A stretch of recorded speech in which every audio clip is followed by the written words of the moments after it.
नमस्कार, मैं हूं राजीव ढोंडियाल। झारखंड के पूर्व सीएम चंपाई सोरेन की तलाश खत्म हो गई है। 30 अगस्त को चंपाई सोरेन बीजेपी में औपचारिक रूप से शामिल होने जा रहा है। केंद्रीय गृह मंत्री अमित शाह के साथ कल हुई उनकी बैठक में फैसला लिया गया। हेमंता बिस्वा शर्मा ने अपनी पोस्ट में इस बात का ऐलान भी कर दिया है। आगामी विधानसभा चुनाव को लेकर चंपाई सोरेन बीजेपी के लिए बहुत महत्वपूर्ण हो सकते हैं। चंपाई सोरेन झारखंड के जिस कोल्हान रीजन से आते हैं, 2019 में बीजेपी उसी कोल्हान क्षेत्र में अपना खाता तक नहीं खोल पाई।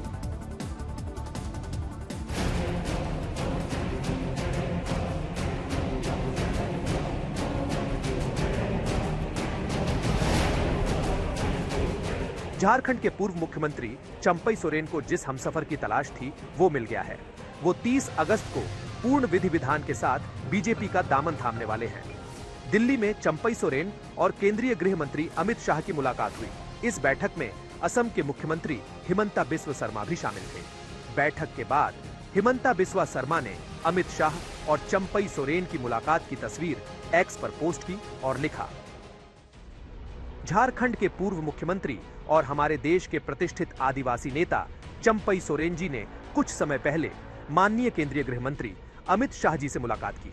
वे आधिकारिक तौर पर 30 अगस्त को रांची में बीजेपी में शामिल होंगे। इससे पहले तक कयास लगाए जा रहे थे कि चंपाई सोरेन अपनी अलग पार्टी बना सकते हैं और आगामी झारखंड विधानसभा चुनावों में बीजेपी के साथ गठबंधन में चुनाव लड़ सकते हैं। लेकिन अब समीकरण बदल गए हैं।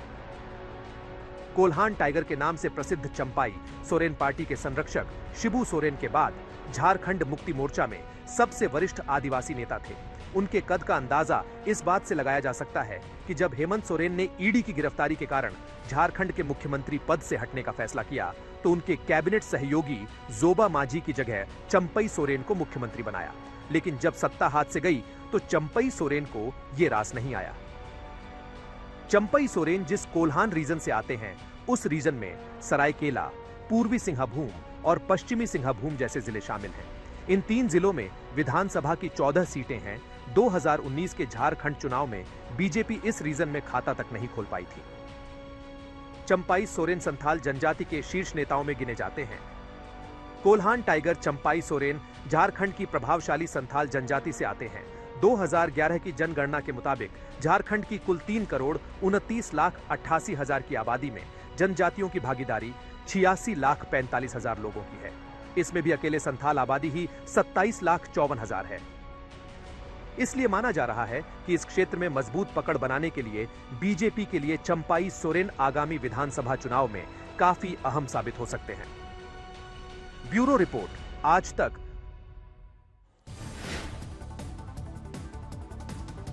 जम्मू कश्मीर में पहले चरण के मतदान के लिए नामांकन का आज अंतिम दिन है। कांग्रेस ने जम्मू कश्मीर विधानसभा चुनाव के लिए अपने 9 उम्मीदवारों की पहली सूची जारी की है। पार्टी महासचिव गुलाम अहमद मीर को डोरू से, प्रदेश इकाई के पूर्व प्रमुख विकार रसूल वानी को बनिहाल से मैदान में उतारा गया है। कांग्रेस जम्मू कश्मीर में नेशनल कॉन्फ्रेंस के साथ मिलकर चुनाव लड़ रही है। सीट शेयरों को लेकर हुए समझौते के तहत ही कांग्रेस ने 9 उम्मीदवारों की लिस्ट जारी की है। पार्टी ने त्राल सीट से सुरेंद्र सिंह चन्नी, देवसर से अमानुल्लाह मंटू, अनंतनाग से पीरजादा मोहम्मद सईद, इंद्रवाल से शेख जफरुल्लाह, भद्रवाह से नदीम शरीफ, डोडा से शेख रियाज और डोडा पश्चिम से प्रदीप कुमार भगत को मैदान में उतारा है।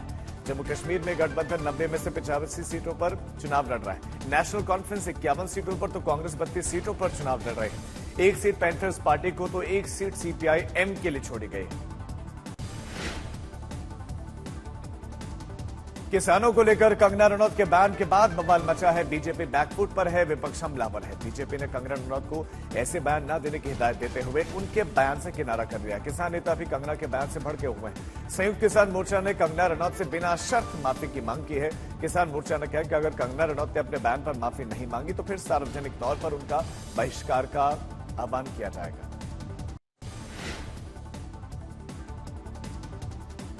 महाराष्ट्र के सिंधुदुर्ग जिले में मराठा शासक छत्रपति शिवाजी महाराज की 35 फीट ऊंची प्रतिमा ढह गई। पिछले साल प्रधानमंत्री नरेंद्र मोदी ने छत्रपति शिवाजी महाराज की इसी प्रतिमा का अनावरण किया था और महज 8 महीने में ही विशालकाय प्रतिमा जमींदोज हो गई। इस मामले में कॉन्ट्रैक्टर जयदीप आप्टे और स्ट्रक्चरल कंसल्टेंट चेतन पाटिल के खिलाफ भारतीय न्याय संहिता के तहत केस दर्ज किया गया। विपक्ष इस मामले में भ्रष्टाचार के आरोप लगा रहा है।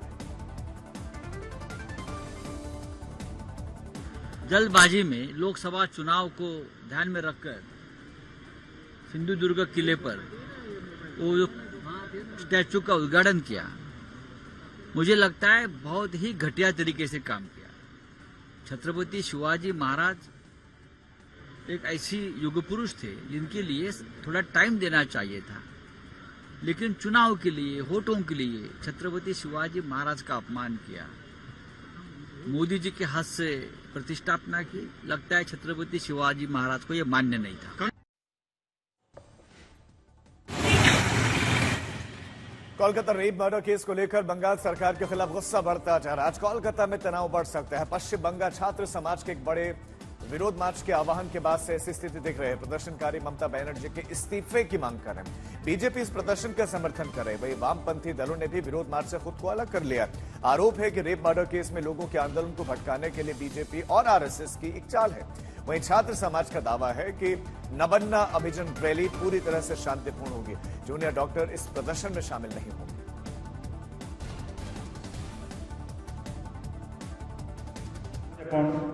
The government to remember the strong pronouncement of the Honorable Supreme Court of India. Let not the power of the state of West Bengal be unleashed on peaceful protesters. Bhajpa, Congress, CPM सब तो एक ही है। अब देखिए भाजपा वो नबान्न अभियान कर रहा है, कांग्रेस सपोर्ट कर रहा है, सीपीएम वालों मुंह में जो भी चाहे बोले, लेकिन उसका जो सब ये प्रोटेस्ट, वो जो मंच प्लेटफॉर्म्स है, वो लोग सब जाने का बात कर रहा है। तो तृणमूल का खिलाफ, बंगाल का खिलाफ ये एनआरकी क्रिएट करने के लिए ये तो सब राम बाम सब एक हो रहा है।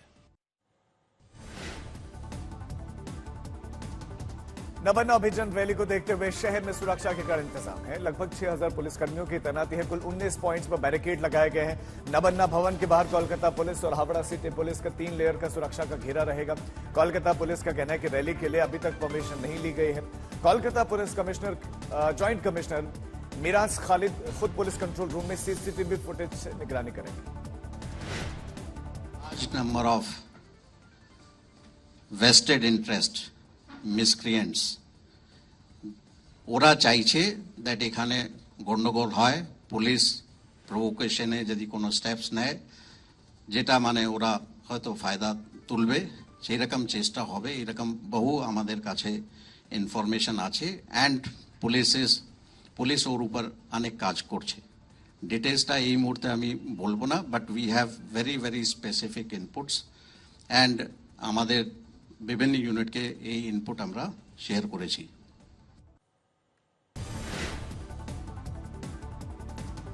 गुजरात में बारिश आफत बनकर बरस रही है। राज्य में भारी बारिश को देखते हुए कई जिलों में स्कूल बंद कर दिए गए हैं। मौसम विभाग ने अगले 3 दिनों में अत्यधिक बारिश का अलर्ट जारी किया है। 7 जिलों में भारी बारिश का रेड अलर्ट है, 22 जिलों में ऑरेंज अलर्ट है, 4 जिलों में येलो अलर्ट जारी किया गया है।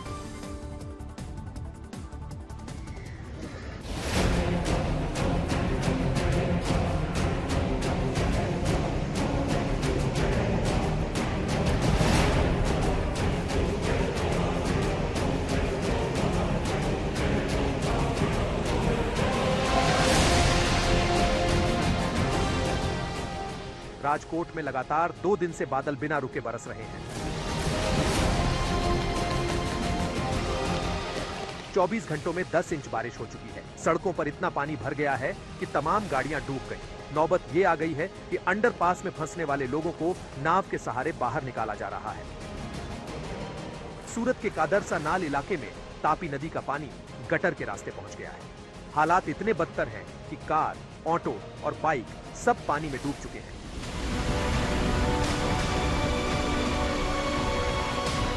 गुजरात में लगातार हो रही मूसलाधार बारिश की वजह से सरदार सरोवर बांध का जल स्तर तेजी से बढ़ रहा है, जिसकी वजह से बांध के 15 गेट खोलने पड़े और करीब 3.5 लाख क्यूसेक पानी छोड़ा गया है।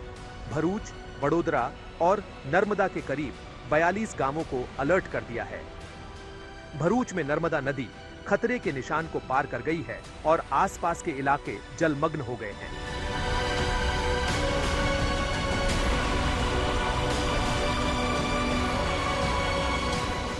ये तस्वीरें पंचमहल की हैं। लगातार हो रही बारिश कहर बनकर बरस रही है। सड़क पर पानी इस तेजी से बह रहा है जैसे नदी उफान पर हो। गुजरात में 1 जून से अब तक 88.98% बारिश दर्ज की गई है, जिनमें दक्षिण गुजरात में 105.22%, कच्छ में 95.81%, सौराष्ट्र में 90.82%, मध्य पूर्व में 77.88% और उत्तर गुजरात में 70.74% बारिश दर्ज हुई है। मौसम विभाग की चेतावनी के बाद सरकार अलर्ट पर है। मुख्यमंत्री भूपेंद्र पटेल ने सौराष्ट्र के मोरबी, कच्छ, राजकोट, सुरेंद्रनगर, भावनगर और दक्षिण गुजरात के भरूच और डांग के जिला कलेक्टरों को सतर्क रहने के निर्देश दिए हैं। ब्यूरो रिपोर्ट आज तक।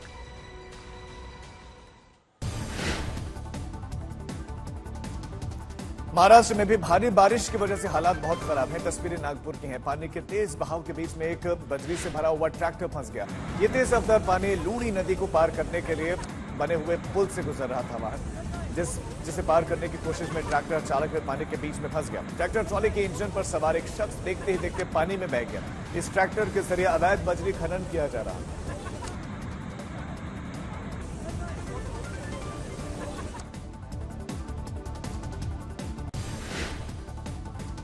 नोएडा में कार पार्किंग को लेकर दो पड़ोसी आपस में भिड़ गए। बीच सड़क पर जमकर हंगामा हुआ, हाथापाई हुई। इसके बाद लोग लाठी डंडे लेकर पहुंच गए, बैट लहराते नजर आए। देखते देखते गाड़ी पर गुस्सा फूटा, लोगों ने गाड़ी में तोड़फोड़ कर दी। सोशल मीडिया पर वीडियो वायरल हो रहा है। दोनों ही परिवारों ने एक दूसरे के खिलाफ पुलिस में शिकायत करवाई है।